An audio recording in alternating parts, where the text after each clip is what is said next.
আমরা 3 দফা দাবিতে এই 3 দফার প্রথম দফা আমি ঘোষণা করছি। আমাদের প্রথম দফা হচ্ছে আওয়ামী লীগকে সন্ত্রাসী সংগঠন ঘোষণা করে নিষিদ্ধ করতে হবে।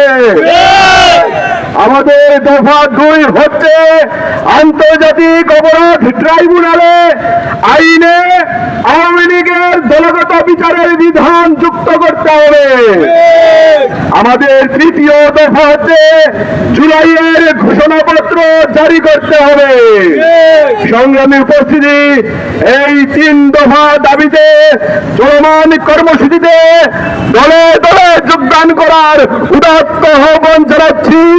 আমাদের কর্মসূচি চলছে, চলবে আওয়ামী লীগকে নিষিদ্ধ করার আগ পর্যন্ত, যতক্ষণ না পর্যন্ত আওয়ামী লীগ নিষিদ্ধ হচ্ছে, বিচারের ফয়সালা হচ্ছে, ততক্ষণ আমরা ছাত্র জনতা, কৃষক, শ্রমিক, বাংলাদেশের নাগরিক ঘরে ফিরে যাব না ইনশাআল্লাহ।